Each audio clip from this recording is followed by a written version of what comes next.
Halo semua, selamat datang di kelas Hukum Ekonomi Internasional. Pada kesempatan ini, saya akan sharing mengenai materi safeguard measures atau tindakan pengamanan, yakni sebuah tindakan yang diatur di dalam mekanisme perdagangan di dalam WTO atau World Trade Organization. Beberapa bulan terakhir, ada beberapa pemberitaan yang saya pikir ini adalah pertentangan antara kegiatan impor versus kegiatan ekspor. Di satu sisi, Indonesia sebagai negara menghadapi tantangan dari negara Filipina, misalnya dalam hal produk ekspor mobil otomotif asal Indonesia diperlakukan atau dikenakan safeguard measures atau SM oleh Filipina. Dampaknya Indonesia merasa tidak terima dengan keputusan Filipina sehingga coba memprotes keputusan Filipina mengenai penerapan SM tadi. Tapi di sisi lain, Indonesia khawatir dengan produk impor yang melonjak sehingga KPPI yang merupakan lembaga yang ditunjuk oleh negara untuk menerapkan SM segera melakukan penyelidikan apakah produk impor yang melonjak tadi akan berdampak terhadap produk dalam negeri. Nah, kalau kita lihat di antara dua berita ini, Indonesia pernah menjadi negara yang menerapkan SM, tapi juga pernah menjadi negara yang diterapkan SM di negara lain. Atau dalam hal ini kita bisa katakan sebagai korban daripada SM. Nah, SM ini sebenarnya adalah sebuah kebijakan yang sudah tidak asing lagi di dalam perdagangan internasional. Berdasarkan perjanjian safeguard dalam rangka World Trade Organization, suatu negara itu diizinkan untuk mengambil tindakan pengamanan perdagangan guna melindungi produsen dalam negerinya yang mengalami kerugian yang disebabkan oleh lonjakan impor. Mengapa kemudian lonjakan impor dapat berdampak terhadap produk dalam negeri? Karena persaingan ketat antara produk dalam negeri dengan produk impor. Ya bisa saja produk dalam negeri kalah dari sisi kualitas atau mungkin kalah dari sisi harga. Ada beberapa aspek yang dapat dipertimbangkan di sana. Yang menjadi dasar hukum daripada SM atau safeguard measures ini adalah Agreement on Safeguard di WTO. Kemudian terdapat juga dalam Peraturan Pemerintah Republik Indonesia Nomor 34 Tahun 2011 tentang tindakan anti-dumping, tindakan imbalan, dan tindakan pengamanan perdagangan. Lebih lanjut, ada di dalam Undang-Undang Nomor 7 Tahun 1994 yang merupakan ratifikasi dari pengesahan perjanjian WTO yang disepakati oleh Indonesia. Secara khusus juga Anda akan melihat dan perlu mengetahui penentuan bagaimana SM ini diterapkan dengan melihat Undang-Undang Kepabeanan. Termasuk juga keputusan Presiden nomor 84 tahun 2002 tentang tindakan pengamanan. Jadi pada dasarnya SM itu diatur secara tegas di dalam GATT 1947. Yang digunakan adalah ketentuan artikel 19 tentang emergency action on import of particular products. Jadi ada suatu tindakan yang bersifat emergency terhadap produk impor tertentu. Khususnya dapat dilihat dalam pasal 1A mengenai unforeseen development. Jadi yang dimaksud dengan unforeseen development ini adalah bahwa ada suatu hasil dari perdagangan yang ketika perdagangan tadi hendak dilakukan itu tidak disadari dan tidak bisa diprediksi nanti seperti apa. Yang tadi salah satunya adalah negara tidak mampu memprediksi ketika produk impor terlalu banyak masuk ke suatu negara, ternyata dampaknya merugikan industri lokal. Sehingga unforeseen development tadi menjadi terlihat di sana, yaitu ketika negara tidak mampu memprediksi kerugian yang diakibatkan oleh melonjaknya produk impor. Unforeseen development atau yang disebut dengan keadaan darurat dalam SM ini itu memperbolehkan anggota-anggota GATT untuk menerapkan tindakan pengamanan dalam rangka melindungi industri dalam negeri tertentu dari peningkatan impor suatu barang yang menyebabkan atau dicurigai akan menyebabkan kerugian yang serius terhadap industri yang bersangkutan. Keadaan darurat di sini adalah keadaan yang tidak dapat diduga sebelumnya ketika perdagangan bebas tersebut terjadi. Perkembangan yang tak terduga ini merupakan justifikasi pembenaran bagi suatu negara dalam menerapkan SM. SM sendiri adalah sebuah pelaksanaan yang bersifat menghambat impor. Sederhananya, melalui penerapan SM, jumlah impor yang tadi melonjak itu dibatasi, sehingga tidak sebanyak ketika SM belum diterapkan. Perkembangan impor yang diakibatkan oleh perubahan yang tidak terduga ini dapat dijadikan alasan untuk mengambil tindakan SM yang berupa penarikan konsensi tarif yang telah diberikan. Yang dimaksud dengan penarikan konsensi tarif di sini adalah ketika negara di awal perjanjian perdagangan menyepakati tarif 10% misalnya, kemudian karena dirasa tarif tadi mengakibatkan produk impor menjadi melonjak, maka negara melepaskan komitmennya dengan menggunakan tarif 10% dan menaikkan tarif tadi sehingga lebih daripada 10%. Nah, itu diperbolehkan. Padahal konteks dari perjanjian internasional ataupun perjanjian perdagangan internasional kan merujuk juga pada prinsip Pacta Sunt Servanda. Seharusnya perjanjian tadi itu menjadi hukum atau undang-undang bagi para pihak. Namun di sisi lain, klausul di dalam perjanjian WTO memperbolehkan penarikan konsensi tadi. Jadi semacam ada pengecualian terhadap prinsip Pacta Sunt Servanda di dalam perjanjian perdagangan. Dalam kaitan dengan komitmen tarif suatu negara, meskipun itu bersifat binding atau mengikat, janji untuk tidak menaikkan tarif melebihi batas yang mengikat tadi, itu dapat dinegasikan atau tidak perlu dilakukan tadi dengan alasan bahwasanya jika tarif itu tetap digunakan, maka lonjakan impor tadi akan terus terjadi. Sehingga perlu pengenaan tarif yang lebih tinggi untuk membatasi atau mengurangi jumlah lonjakan impor yang masuk ke suatu negara. Penerapan SM ini memberikan kesempatan kepada negara anggota untuk menaikkan tarif di atas tingkat yang telah disepakati. Sederhananya, kalau tarifnya sudah semakin tinggi, maka ongkos biaya yang diperlukan oleh negara pengekspor kan semakin tinggi. Sehingga ketika produk tadi masuk ke negara lain, maka harga dari produk tadi pun akan semakin tinggi. Ketika harganya semakin tinggi di negara pengimpor, maka ada kemungkinan konsumen akan kembali melirik produk dalam negeri oleh karena ketidakmampuan mereka untuk menjangkau harga produk luar negeri yang sudah dikenakan pengenaan tarif yang baru, yang lebih tinggi dari yang sebelumnya. Nah, untuk mengembalikan keseimbangan ini, penerapan SM harus memberikan kompensasi di bidang lain untuk mengatur keseimbangan dalam perjanjian tersebut. Maksudnya adalah ketika suatu negara mengenakan tarif yang lebih tinggi daripada yang diperjanjikan, itu kan otomatis akan merugikan produk luar negeri atau produk impor. Tapi untuk menyeimbangkan kerugian yang diakibatkan pengenaan tarif yang lebih tinggi tadi, maka negara pengimpor harus memberikan kompensasi dalam bentuk lain terhadap negara yang mengekspor produknya tadi. Tujuannya semata-mata adalah supaya tidak kemudian kebijakan yang dilakukan suatu negara sangat-sangat merugikan negara pengekspor. Di dalam artikel 19 WTO diatur secara eksplisit dan tegas mengenai persyaratan SM ini. Yang pertama adalah mengharuskan negara tersebut menunjukkan bahwa telah terjadi atau adanya unforeseen development tadi atau perkembangan yang tidak dapat diduga.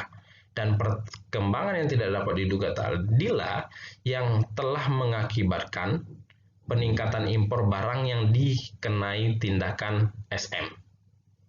Standar hukumnya atau legal standarnya adalah harus ada penetapan apa yang disebut dengan the increase import atau impor yang melonjak tadi dalam kuantitas yang sedemikian rupa. Sehingga tidak boleh kemudian ketika peningkatannya hanya 1% sudah dianggap melonjak. harus ada definisi yang jelas mengenai kapan impor tadi disebut melonjak dan kapan impor tadi tidak disebut melonjak. Nah, ukurannya tadi itu harus tetap merujuk pada ketentuan di dalam WTO, sehingga negara harus melakukan notifikasi pemberitahuan mengenai batasan lonjakan yang akan dipergunakan oleh negara yang bersangkutan. Kemudian syarat yang ketiga adalah adanya kerugian serius atau causation of serious injury.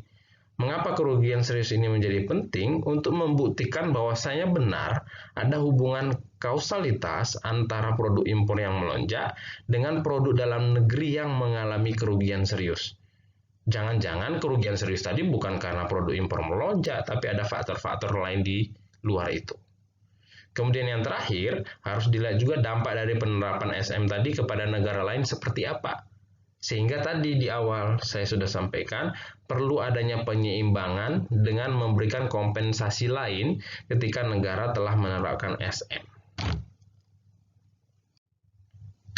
Nah, adapun indikator yang dapat digunakan untuk menentukan kerugian dan ancaman kerugian serius adalah yang pertama, ketika tergerus atau tidaknya tergerus pangsa pasar di dalam negeri. Dalam artian begini, harus ada pengukuran yang jelas apakah benar industri dalam negeri itu sudah tergerus. Tergerus artinya kalah bersaing dengan produk impor. Penentuannya bisa dilihat juga nanti dari turun atau naiknya penjualan. Maksudnya adalah apabila produk dalam negeri mengalami penurunan penjualan secara signifikan, maka dapat diduga penurunan penjualan yang signifikan ini berhubungan dengan peningkatan produk impor yang masuk untuk barang sejenis. Kemudian yang ketiga adalah adanya penurunan terkait dengan produksi. Kalau kita bicara produksi adalah sebanyak apa suatu produk dapat dihasilkan. Kalau produk yang dihasilkan semakin berkurang di dalam negeri untuk produk sejenis dengan produk impor yang masuk, maka kemungkinan itu diakibatkan ketakutan produsen dalam negeri untuk memproduksi lagi. Karena kalaupun diproduksi tidak mampu bersaing dengan produk impor. Atau yang keempat, ada faktor turun dan naiknya produktivitas. Apa yang membedakan produksi dengan produktivitas? Yaitu adalah produksi bicara tentang sebanyak apa yang diproduksi, sementara produktivitas bicara tentang secepat apa produksi dilakukan. Kalau suatu negara atau industri dalam negeri merasa produknya tidak akan terjual, maka mereka tidak akan secepat itu memproduksi barang yang baru. Karena khawatir barang yang lama saja belum terjual, harus kemudian menanggung risiko barang yang baru diproduksi secara cepat ini tidak lagi terjual juga. Kemudian yang keenam itu dengan melihat adanya perbedaan antara laba dan rugi yang diterima selama ini. Semakin tinggi kerugian yang dialami oleh industri dalam negeri, semakin kuat dugaan bahwasanya produk impor lah yang mengakibatkan hal tersebut. Ya, tentunya tetap harus dengan pengukuran yang jelas. Kemudian yang berikutnya, berkurang atau tidaknya jumlah tenaga kerja. Logikanya, kalau produksi turun, tingkat produktivitas turun, laba turun, kerugian naik, kemudian kapasitas produk dalam negeri yang dipakai semakin sedikit, maka tenaga kerja dalam negeri kan semakin sedikit juga. Karena tidak ada lagi kegiatan produksi, ya siapa yang mau dipekerjakan? Maka akan banyak terjadi PHK. Nah, PHK besar-besaran ini kemungkinan besar juga ada hubungannya dengan ketidakmampuan produk dalam negeri bersaing dengan produk impor. Dan yang terakhir adalah turun atau naiknya persediaan. Persediaan barang yang diproduksi di dalam negeri. Nah, beberapa indikator ini itu akan ditentukan oleh masing-masing negara sesuai dengan kedaulatan negara masing-masing untuk menentukan hukumnya, sepanjang minimum requirement-nya masih merujuk terhadap aturan di dalam WTO. Nah, untuk Indonesia sendiri, otoritas yang bertugas melakukan penyelidikan terkait dengan apakah produk impor yang melonjak tadi berdampak terhadap produk dalam negeri, itu dilakukan oleh Komite Pengamanan Perdagangan Indonesia atau disingkat KPPI. KPPI dibentuk berdasarkan Kepres nomor 84 tahun 2002 dan SK Menperindak nomor 84/MPP/Kep 2/2003 yang merupakan perwujudan dari Kepres yang sudah dibuat 1 tahun sebelumnya. Sebelum tindakan pengamanan perdagangan dilakukan, KPPI hendaknya melakukan penyelidikan bahwasanya ada bukti lonjakan impor tadi adalah penyebab kerugian produk dalam negeri. Karena kalau tidak dilakukan penyelidikan, maka dikhawatirkan negara pengekspor akan melakukan gugatan ke WTO atas tindakan Indonesia yang sudah bertentangan dengan perjanjian perdagangan yang disepakati antara negara-negara di seluruh dunia. Maka harus ada penyelidikan sehingga ada bukti yang kuat bahwasanya Indonesia boleh melakukan SM karena sudah didasarkan kepada bukti-bukti yang jelas yang ditentukan oleh peraturan di dalam WTO. Secara khusus, sebagai negara berdaulat, Indonesia dapat menentukan sendiri kriteria terkait dengan kapan Indonesia boleh melakukan SM. Namun, kriteria tadi tidak boleh bertentangan dengan apa yang diatur di dalam WTO. Sehingga minimum requirement-nya atau syarat minimumnya harus terpenuhi. Kalaupun ada lebih dari itu, tidak boleh kemudian bertentangan dengan aturan di dalam WTO. Nah, untuk Indonesia sendiri, ukuran pertama dilihat dari apakah lonjakan impor itu terjadi selama 3 tahun terakhir. Karena kalau lonjakan impor baru terjadi di 1 bulan misalnya, tidak mungkin kemudian dapat disimpulkan dalam 1 bulan tadi lonjakan impor telah merugikan produk dalam negeri. Sehingga perlu juga diukur dalam jangka waktu yang cukup panjang, yakni sampai dengan 3 tahun terakhir. Kemudian dilakukan penyelidikan apakah produsen dalam negeri atau industri dalam negeri mengalami kerugian serius atau ancaman kerugian serius terhadap barang sejenis atau yang secara langsung bersaing dengan produk impor. Jadi kalau ada produsen dalam negeri terkait dengan produk kertas misalnya, kemudian terdapat produk impor atas kertas yang sejenis, dan produk dalam negeri yang menghasilkan kertas tadi tidak mampu bersaing dengan produk impor kertas sejenis tadi, maka diukur tingkat kerugian yang dialami oleh produk dalam negeri tadi. Kemudian syarat yang ketiga adalah adanya hubungan sebab akibat, bahwasanya lonjakan impor terhadap produk sejenis tadilah penyebab dari kerugian industri dalam negeri untuk produk sejenis. Lalu, bagaimana penentuan kerugian dan ancaman kerugian serius, dan apa perbedaannya? Kerugian serius adalah kerugian menyeluruh yang signifikan diderita oleh industri dalam negeri. Artinya apa? Kerugian yang benar-benar sudah dirasakan. Sementara ancaman kerugian serius ini merujuk pada sesuatu yang masih bersifat belum terjadi, namun ada potensi. Sehingga disebutnya ancaman kerugian serius, tapi penentuannya pun harus terukur. Sehingga ada kriteria-kriteria tertentu yang harus dibuktikan oleh KPPI bahwasanya ada ancaman kerugian serius yang akan terjadi di kemudian hari terhadap produk dalam negeri. Kalau Anda lihat di dalam website KPPI, Anda akan menemukan prosedur SM di Indonesia. Ada beberapa prosedur dengan bagan yang sudah dibuat di dalam website tersebut, dimulai dari permohonan, kemudian si pemohon melengkapi data dan informasi, lalu kemudian KPPI melakukan analisa bukti awal. Kalau ternyata tidak terbukti, maka permohonan ditolak. Tapi jika terbukti, maka dimulai penyelidikan dan pengumuman. Kemudian akan dilakukan dengar pendapat dengan melibatkan beberapa stakeholder, khususnya adalah asosiasi pengusaha dalam negeri terhadap produk yang mengalami kerugian serius atau ancaman kerugian serius. Kenapa perlu dikaitkan dengan asosiasi? Karena untuk mengetahui seberapa banyak pelaku usaha sejenis mengalami kerugian. Contohnya begini, ada 100 perusahaan kertas, tapi yang mengalami kerugian atau ancaman kerugian serius hanya satu. Satu kan tidak bisa mewakili 100 pengusaha kertas di Indonesia. Sehingga melalui asosiasi tadi dapat ditentukan sudah berapa persen dari 100 pengusaha tadi yang mengalami kerugian atau ancaman kerugian serius. Kemudian dilakukan penyampaian kuesioner tanya jawab untuk mengumpulkan informasi. Kemudian jawaban tadi dikumpulkan, dilakukan verifikasi di lapangan untuk memastikan apakah jawaban tadi sesuai dengan realita di lapangan. Kemudian dilakukan kembali dengar pendapat. Kemudian dari hasil dengar pendapat, KPPI menyusun laporan akhir hasil penyelidikan. Dari laporan akhir ini akan disusun juga rekomendasi oleh KPPI yang ditujukan terhadap Menteri Perdagangan. Rekomendasinya bisa dua. Satu, yaitu tidak terjadi kerugian serius atau ancaman kerugian serius, sehingga proses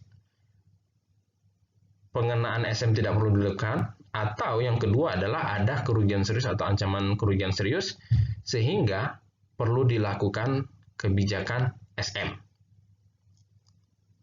Ketika kebijakan SM kemudian dikeluarkan dalam bentuk keputusan, maka kebijakan tadi harus diumumkan agar diketahui tidak hanya oleh pelaku usaha dalam negeri, tapi juga pelaku usaha yang mengekspor produknya ke dalam negeri.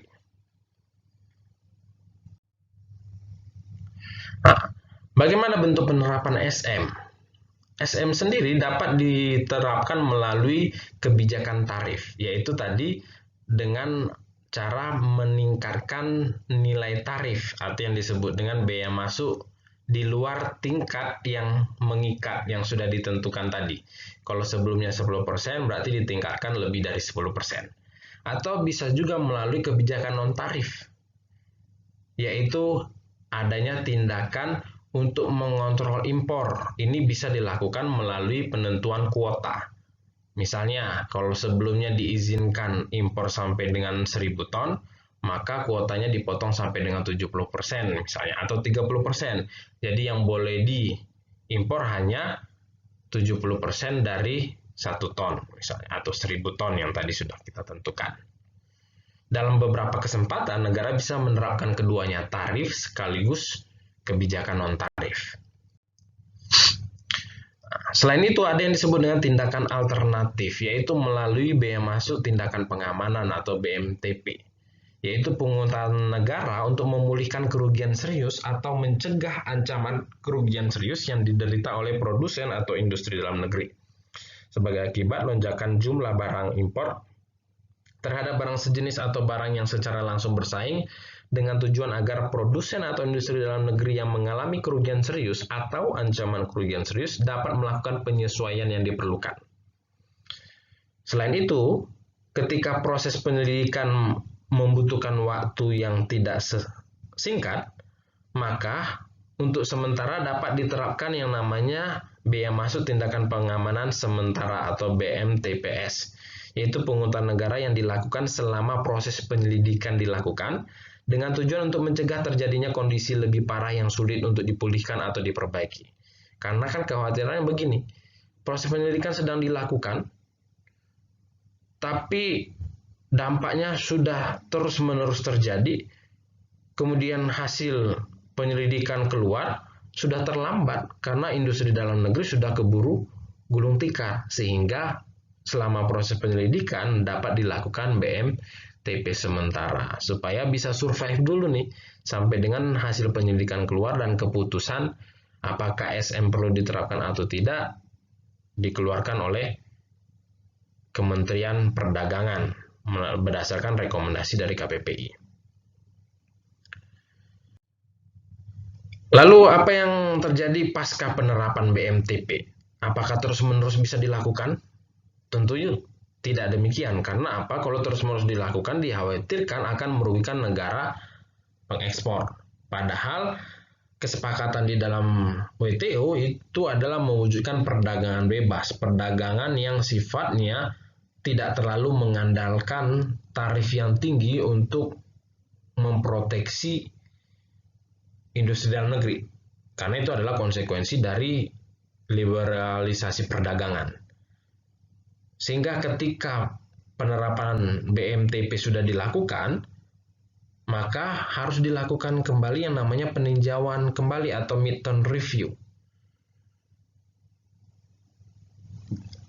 Jika SM sudah dilakukan sampai dengan 3 tahun, maka negara anggota dari WTO wajib meninjau ulang kembali pengenaan tersebut. Peninjauan tadi untuk menentukan apakah perlu ada perpanjangan atau tidak perlu lagi dilakukan penerapan BMTP. Syaratnya adalah yang pertama, untuk Indonesia, KPPI melakukan notifikasi kepada WTO. Pemberitahuan bahwasanya Indonesia akan melakukan peninjauan kembali. Apakah penerapan BMTP yang sudah dilakukan perlu dilanjutkan atau dihentikan. Setelah notifikasi diberikan kepada WTO, KPPI kembali mengirimkan kuesioner kepada industri dalam negeri atau pemohon untuk mengetahui apakah industri dalam negeri atau pemohon masih mengalami kerugian serius atau ancaman kerugian serius. Kalau industri dalam negeri atau pemohon menyatakan tidak lagi mengalami kerugian serius atau ancaman kerugian serius, maka SM tidak perlu diterapkan kembali. Tapi kalau ternyata masih mengalami kerugian serius atau ancaman kerugian serius, maka KPPI dapat merekomendasikan kembali kepada Menteri Perdagangan bahwasanya penerapan BMTP yang merupakan bagian daripada SM itu perlu dilakukan kembali. Oleh karena pemulihan terhadap industri di dalam negeri yang mengalami kerugian serius atau ancaman kerugian serius belum sepenuhnya berhasil. Nah, hasil daripada keputusan tadi harus kembali dinotifikasikan kepada WTO supaya WTO mengetahui. Dengan demikian nanti WTO akan memberikan pertimbangan. Oke, silakan lanjutkan atau tidak boleh karena Anda sudah tidak lagi mengalami kerugian serius atau ancaman kerugian serius. Nah, demikian yang dapat saya sampaikan mengenai materi SM atau Safeguard Measures kali ini. Kebijakan pengamanan perdagangan adalah suatu kebijakan yang umum dilakukan di dalam perdagangan internasional, sehingga memang pemahaman masyarakat, khususnya ahli hukum mengenai materi ini cukup penting untuk kemudian dalam suatu waktu ketika industri dalam negeri mengalami kerugian, maka kita punya alternatif solusi supaya kerugian yang dialami oleh industri dalam negeri tadi dapat dihentikan apabila kerugian tadi ternyata memang diakibatkan oleh adanya lonjakan produk impor. Itu saja yang bisa saya sampaikan. Terima kasih, sukses selalu.